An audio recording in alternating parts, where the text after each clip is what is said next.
Los órganos autónomos son de los mayores perdedores del presupuesto 2019 y en particular el INAI, el Instituto Nacional de Transparencia y Acceso a la Información, ha sido dentro de ellos quien ha recibido de las mayores descalificaciones de parte del presidente de la República, Andrés Manuel López Obrador.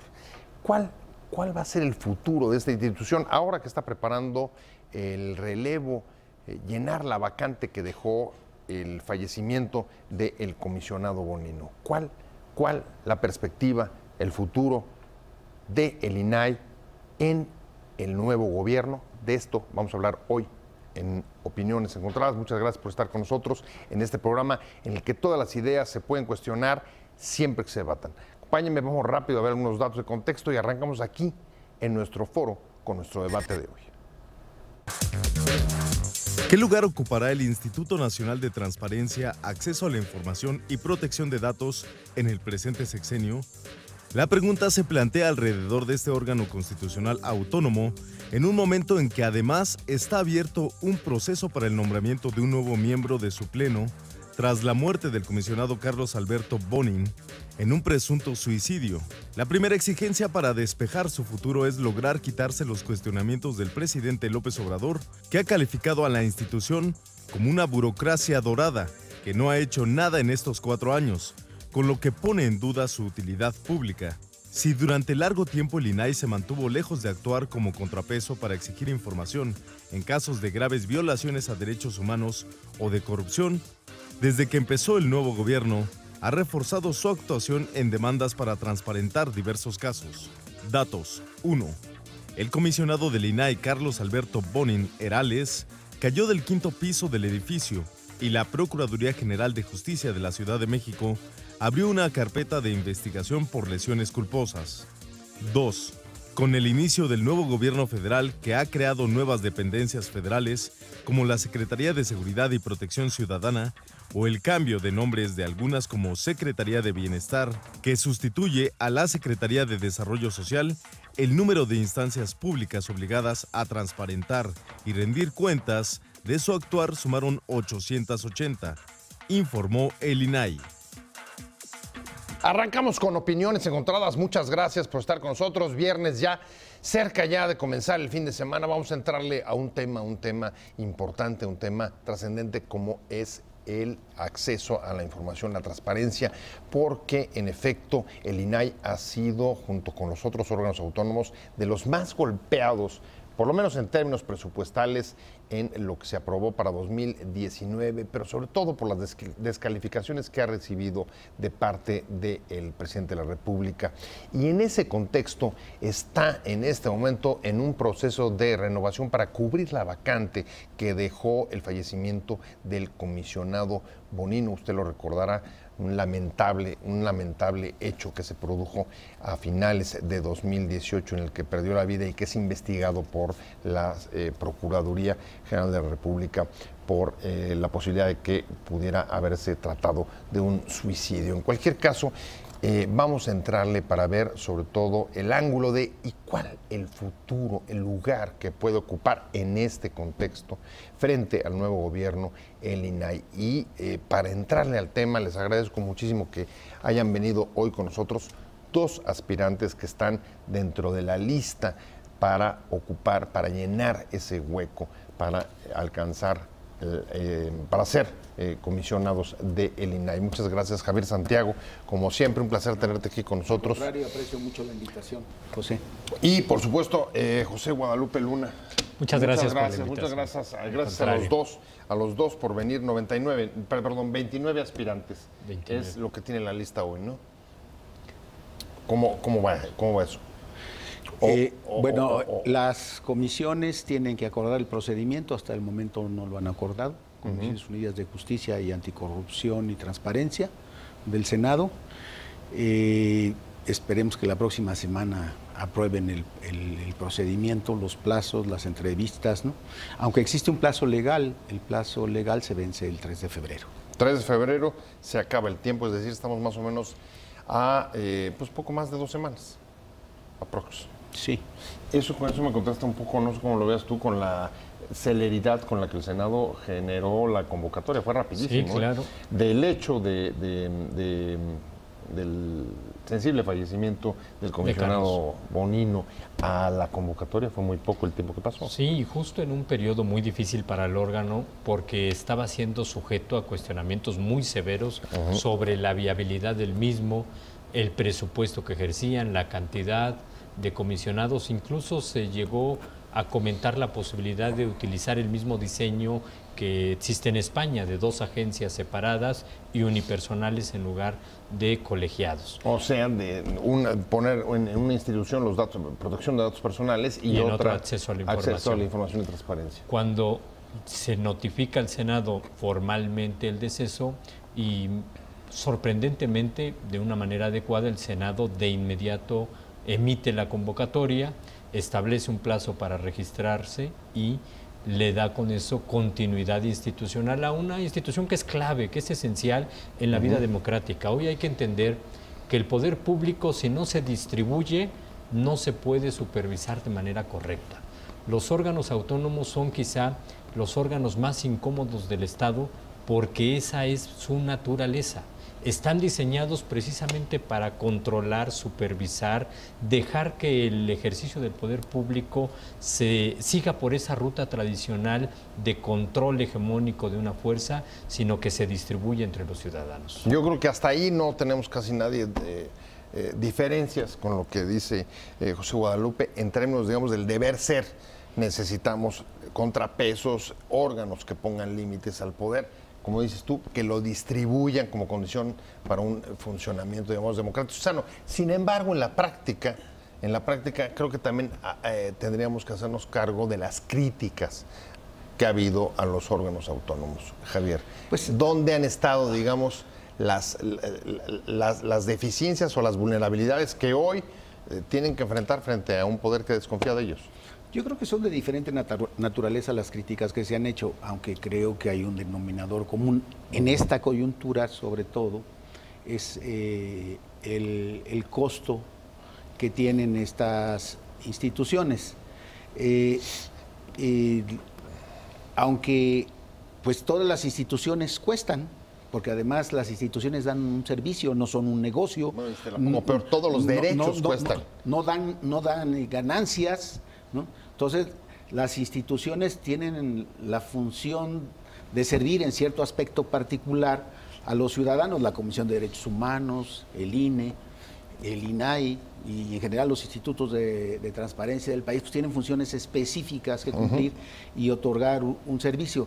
Hay distintos modelos de diseño, aunque en América Latina prevalecen los organismos colegiados.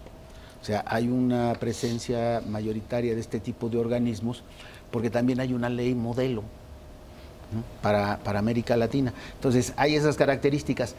Creo que se puede analizar el asunto, creo que sí, pero en el caso de nuestro país, los organismos autónomos han jugado un papel en el proceso de la transición a la democracia, que desde mi punto de vista todavía sigue inconclusa, pero han jugado un papel de equilibrio de poder, de equilibrio con los poderes tradicionales, pero también a su propio interior.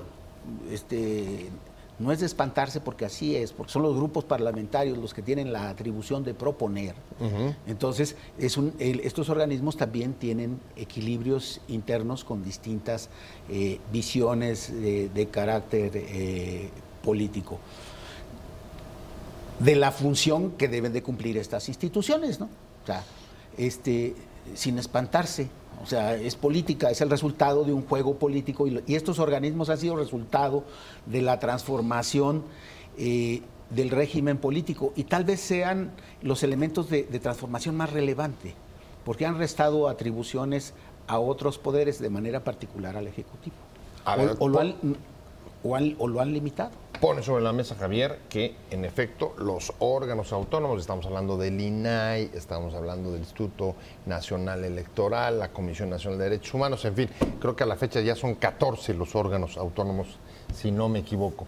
Dice, durante la transición, durante la democratización del país, o como se le quiera llamar, en el periodo de dejar el régimen autoritario, jugaron un papel relevante de equilibrios del poder.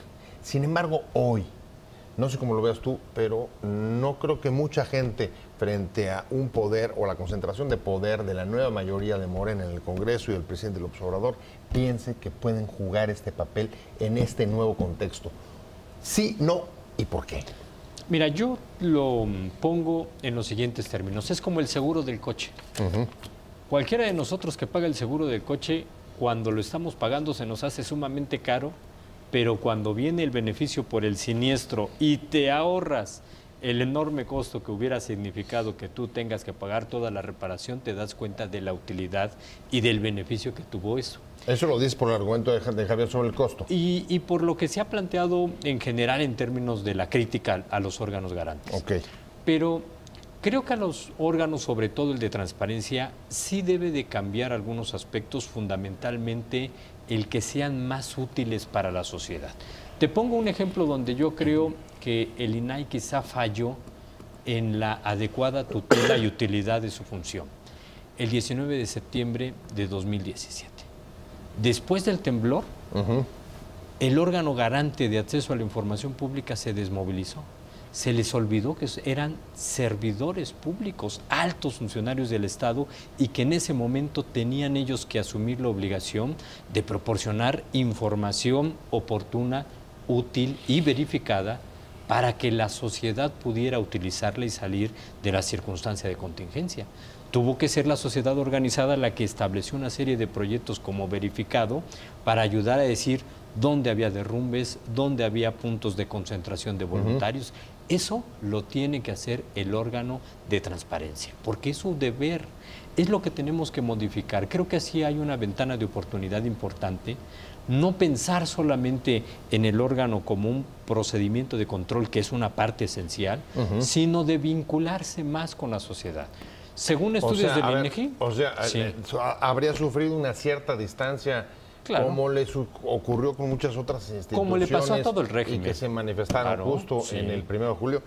Estamos hablando del futuro del INAI, luego de que en diciembre el Senado rápidamente emitió la convocatoria para sustituir la vacante del fallecido comisionado Carlos Bonino, para darle continuidad institucional a este órgano autónomo que ha sido sumamente criticado por el presidente. Y decía, antes de irnos al corte, decía José Guadalupe, Javier ponía sobre la mesa una de las deficiencias que encuentra dentro del trabajo del INAI ha sido que se ha alejado o no ha sido suficientemente o cercano o capaz de explicar su utilidad a la sociedad. Ponía de ejemplo el tema de los sismos. ¿Cómo lo valoras tú? Yo haría un matiz en lo expresado. El asunto es de que la función del INAI es exigirle a la autoridad la transparencia. Entonces, el INAI sí debió de haberle exigido a la autoridad la implementación de mecanismos de transparencia para la atención del sismo. Eso indiscutiblemente. Pero su función no era hacerlo... De eso y de la reconstrucción, que fue un escándalo. No, y la reconstrucción todavía falta. Sí, bueno, pero los primeros recursos, los fondos que se crearon. Adelante. Todavía no se sabe bien a bien dónde andan todos los recursos. Todavía muchos bailando. Sí, eso sí hace falta transparentarlo. Ahí está. Y tiene que hacer la exigencia. Ahí es pertinente lo que decía. Pero no solo el INAI, sino los organismos locales. O sea, tú dirías, más bien fue por omisión. O sea, las críticas serían no por desvincularse de la sociedad, sino por omisión. En parte por omisión, y creo que también, a pesar de los medios de comunicación que existen el día de hoy, que dan amplia difusión, hay actividades institucionales que pasan desapercibidas. No solo es el INAI, tú dime el INEGI, tú dime el propio INE, son visibles coyunturalmente en ciertos momentos, con ciertos temas, pero de manera generalizada las instituciones autónomas lo que hacen no se conoce socialmente. Pero es un tema de no conocimiento, porque es un poco lo que han dicho ya desde hace rato.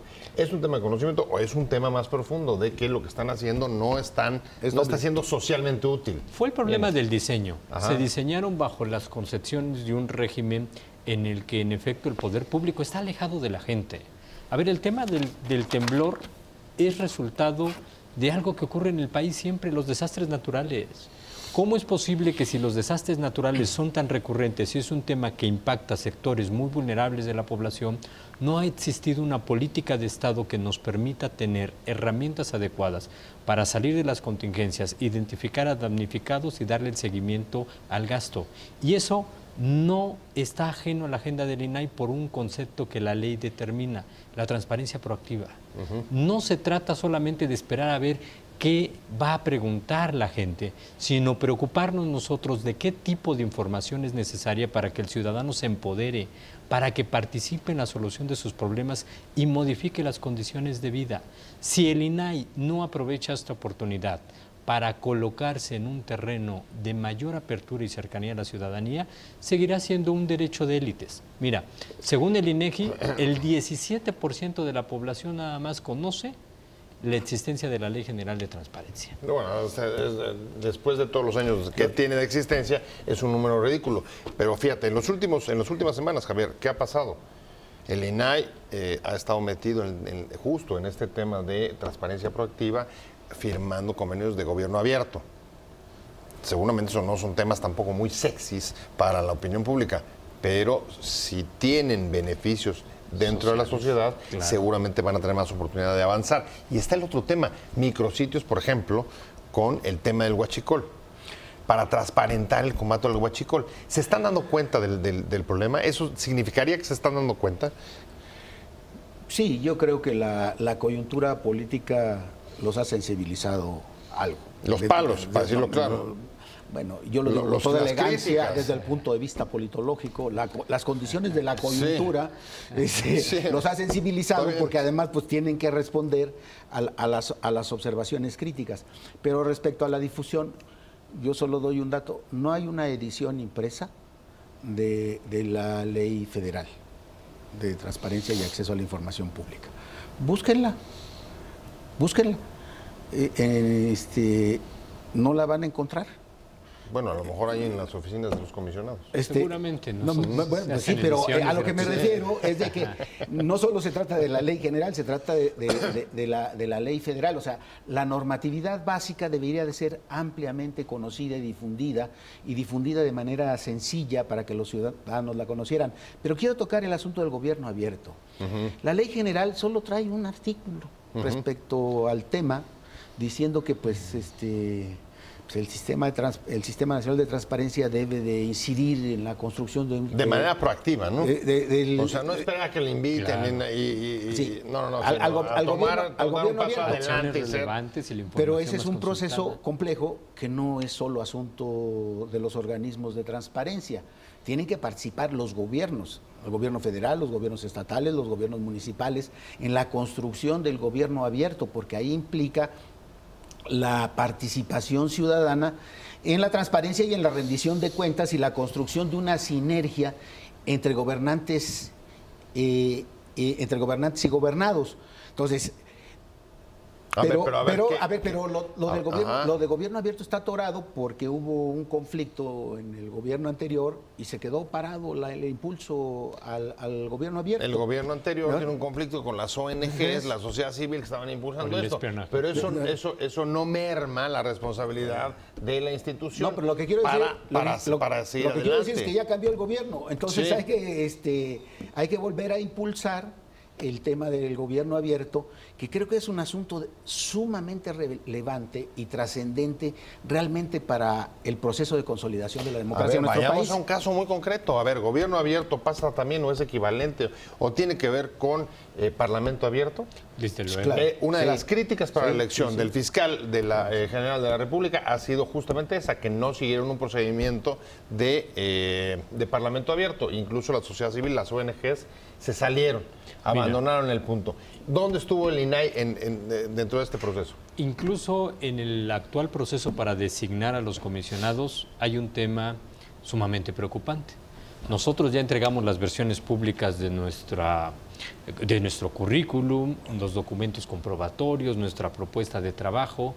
¿Dónde está publicado? O sea, nuestra posición para aspirar a ser comisionados del INAI ya la presentamos al Para que órgano la que va a gente- decidir. para que la Tendría gente que sepa estar cuáles son sus abierto. motivaciones, en Claro. qué está usted pensando, ¿Qué criterios qué quiere, tenemos? qué ¿Qué criterios tiene? tenemos? ¿Qué pensamos si la fotografía en un currículum de alguien que aspira a un cargo como este debe ser público o no? Porque el criterio que tú usaste ahorita para testar o no tu foto en tu currículum es el criterio que al rato puedes utilizar como comisionado para decidir cosas importantes sobre los altos servidores Sí, públicos. si eres de criterio de máxima publicidad o relativa publicidad. O restrictivo cuando se trata de mis cosas y es positivo cuando es de los demás. Javier, O limitada publicidad. o limitada publicidad, cada quien ahí sabrá su estrategia, pero en cualquier caso sí me parece pertinente Que estuviera todos los abierto. que quieran conocer, ¿no? Claro. ¿Por qué y Pero en- cómo y van en el a armarse ámbito- los perfiles? Pues en función de lo que ustedes presenten. Y en el ámbito judicial Ajá. también. Porque, a ver, uno ve, digamos, en un orden del día, de cualquier órgano judicial, pero no sabes de qué va a tratar el asunto. Lo que los abogados llaman la litis.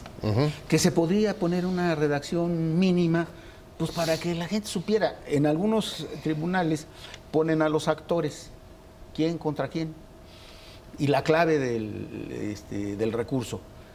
Y hasta ahí, pero eso no es transparente, porque no se sabe cuál es el asunto del litigio. Conociendo el asunto del litigio, pues uno puede interesarse, Claro. conocer la relevancia del tema y entonces participar. Pero desde el punto de vista del gobierno y ante la situación de emergencia que vivimos, yo creo que también hay cuestiones que deben de transparentarse. Tú mencionaste el asunto del huachicol. Ajá. Yo creo que hay cosas que tienen que ser confidenciales, sobre todo de estrategia de combate de a la seguridad. delincuencia, de seguridad. Bueno, son reservadas. Este- Lo confidencial es para los datos personales. Este- Lo reservado es para los bienes públicos relevantes que requieren una clasificación temporal, como estrategias policíacas, como de seguridad nacional. Los planos de las tuberías deberían ser confidenciales, no reservados, confidenciales. Es un asunto de seguridad nacional. No, lo confidencial tiene que ver con los datos personales, No, bueno, en términos de la ley. Bueno, yo tengo una opinión que puede ir más allá de la ley. Digo, estamos en un debate abierto Así es, y creo y que no propuestas tenemos que que pueden llevar. limitarnos a lo que dice la ley. Yo creo que hay aspectos de esa naturaleza. No voy a platicar mi experiencia en eso, pero de cuestiones. Entonces, hay cuestiones que según la ley tienen que ser reservadas, según yo tendrían que ser hasta confidenciales, y otras que tienen que ser públicas. Claro. Y creo que hace falta mayor información de lo que sí puede ser Bueno, público. a ver, también, ya hay averiguaciones que ya incluso hoy la ley te está facultando para encontrar excepcionalidades y transparentar Sí, claro. la información cuando son violaciones a los derechos humanos, y ahí estamos pensando pues en casos como Tlatlaya, Tlatlaya, Santa Ayotzinapa, Ayotzinapa, sí. incluso otras que causan escándalo y alarma social como Odebrecht, sobre claro. el cual el propio presidente le dijo al INAI: ustedes han sido tapadera de la corrupción. Hablando del futuro del INAI y de cómo se va a resolver la vacante que tienen que llenar después del fallecimiento de Carlos Bonino, el excomisionado que perdió la vida, que falleció, cuya muerte está siendo investigada por la Procuraduría a finales del año pasado. Estamos hablando con dos aspirantes a ocupar ese cargo: Javier Santiago, José Guadalupe Luna, y me había quedado, ¿con quién me había quedado? Creo que era contigo, ¿no? Las críticas son fuertes, ¿no? Van al centro de la naturaleza. Si es un órgano que lucha contra la corrupción, los acusan o los señalaron de haber sido omisos frente a el caso Odebrecht. Además de las, digamos, deficiencias institucionales o omisiones que tú mismo y Javier han señalado. ¿Es posible a esta altura del partido revertir esa imagen? Sí, hay mucho margen de oportunidad porque el tema es un tema muy sensible para la ciudadanía. Cuando baja el proyecto, cuando se entiende por parte de las personas lo importante que es saber cómo se ejercen los recursos públicos, qué proyectos se van a realizar en tus comunidades, pero sobre todo, cómo puedes utilizar esa información para tratar de influir en la solución de los problemas, empoderas al ciudadano, generas cultura, generas una vinculación con la gente. Yo en la crisis que se generó por ese tipo de observaciones veo una enorme oportunidad. Claro que para el poder público un órgano garante como este no es fácil, no es amable, no es lo que más quisiera el gobernante, porque tenemos que empezar por organizar la administración pública que está hecha un desorden si vemos algo esencial como los archivos. El acceso a la información radica esencialmente en documentos y hoy los archivos del país están en una circunstancia de abandono. A ver, los archivos y además la revolución que hay en la administración pública, incluso con cambios de nombres, de denominaciones, o sea, la chamba que va a significar eso para la construcción, como dices, de archivos, es enorme. Creo que el INAI empezó ya. Sí, empezó, pero... empezó. El asunto es de que, digamos, es un trabajo titánico realmente. Brutal. Porque además también debemos de tomar en cuenta los recursos del país. Digo, no es lo mismo una institución federal que un municipio en Chiapas, en Oaxaca, en Guerrero, que no tienen condiciones, bueno, ni siquiera para, en ocasiones, desempeñar sus actividades de gobierno cotidianas con los recursos necesarios. Entonces, creo que es un asunto que se tiene que atender también presupuestalmente, pero eso tiene que ser una política pública nacional compartida. Mientras hay político, no hay que meter las manos en el problema. Y el Sistema Nacional de Transparencia, teniendo al INAI como cabeza del mismo, lo que tiene que hacer es aplicar medidas de apoyo subsidiario para que en efecto las instituciones más débiles puedan cumplir con sus obligaciones de archivo, de transparencia y de protección de datos. Algo ya se ha hecho. Miren, el Sistema Nacional de Transparencia... No van a poder cumplir. Ellos solos no, pero si nosotros, el INAI... Y tampoco va a alcanzar el presupuesto para que lo haga. ¿Cuál sería? Hay que comprometer a los gobiernos. A los gobiernos estatales. Federal y estatales a apoyar. De otra manera no van a... O sea, sin duda, hay que ir por recursos, un trabajo proactivo. Claro, hay que haber un trabajo proactivo. Con fuerza, legitimidad y decisión, vaya y exija. Pero con lo que hay... ¿Ese sería el punto? Sí, hay que ir por más, pero con lo que hay ya se puede hacer mucho. Necesitas liderazgo. Tienes que tener liderazgo, reorientar eso que gastabas en los mandos superiores, que sí era un gasto importante, en proyectos que tengan un mayor impacto. Mira, no se requiere mucho. Nosotros en materia de archivo, en la Comisión de Archivo del Sistema, hemos creado un curso en línea que evita que los servidores públicos de los municipios más alejados del país tengan que venir a la Ciudad de México una semana y pagar 7,000 pesos por el curso que cobraba el AGN. Y no requieres mucho, requieres voluntad, esfuerzo, creatividad.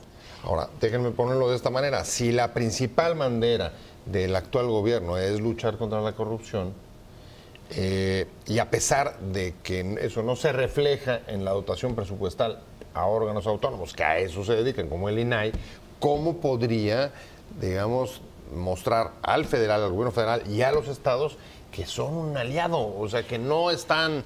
Hacer contrapeso no significa ser el enemigo. La transparencia es un mecanismo para mejorar la función del gobierno o de los gobiernos, porque permite detectar deficiencias, errores, omisiones y atenderlos. O sea, creo que este aspecto de la transparencia no se ha comprendido desde quienes detentan el poder. Todos, A ver, a ¿no todos se ha los niveles comprendido y desde los que detentan el poder en el gobierno y también en el INAI? En el INAI creo que hubo un arranque importante para tratar de implementar lo que la ley modelo establecía. La ley modelo se concentró en un proceso de transición política en la cual había que arrancarle a los poderes ejecutivos altamente concentrados en América Latina todo el predominio que tenían sobre la información y a partir de la información sobre el poder. Claro. Ese fue un paso. Hay que ir al siguiente, a la evolución y a la transformación del instituto. Ese no lo hemos dado. Tenemos que vincular más con los problemas de la ciudadanía, hacer al órgano útil. Mira, por ejemplo, si el... O sea, hacerlo ciudadano, digamos. Sí, claro. Que con esa responda orientación. a la propia ciudadanía. Yo preguntaría, ¿qué institución la ciudadanía la asume? ¿Cuál? La educación. Hay una amplia desconfianza. Pero si esos son órganos desconfianza y desconocimiento, tendrías que pensar... Y campaña negativa. El asunto de los salarios y la disminución de los salarios, lo que sobra de la disminución de salarios o lo que se obtiene por la disminución de salarios no resuelve los problemas presupuestales para la operación y funcionamiento idóneo de estas instituciones. No, Pero eso sí hay que te decirlo. hace, pero hay que sí te decirlo hace con más claridad. empático con la gente. Pero sí te hace más empático. Mira, si el servidor público solamente se mueve en un ámbito en el que las comodidades y los Elitista. beneficios sociales son los benéficos, Pero ese asunto ya eso está- no te pero toca ese y no te asunto ya impacta está en tus resuelto con políticas la ley públicas. de salario máximo. Si tú obligas está al resuelto. servidor público a ver lo que el ciudadano de abajo está necesitando, a lo que le es útil para enfrentar sus problemas cotidianos y lo obligas a diseñar las políticas de transparencia bajo esa perspectiva, gana la gente y Bueno, gana pues el ahí, gobierno. ahí está. A mí se me fue el tiempo ya. Les agradezco a ¿Cómo? los dos que hayan puesto sus posturas sobre la mesa. Ha sido un placer. Javier Santiago, aspirante a comisionado del INAI. José Guadalupe Luna, Hombre, igualmente. un placer, al contrario. Muchas gracias a los dos por haber estado con nosotros en Opiniones Encontradas. placer. Mucha suerte, que les vaya muy bien en este Gracias. proceso. Y sobre Saludos todo a que le todos. vaya a usted muy bien, pero este fin de semana descanse, que le vaya bien, diviértase, sea feliz. Hasta luego. Buena tarde. Nos vemos el próximo lunes.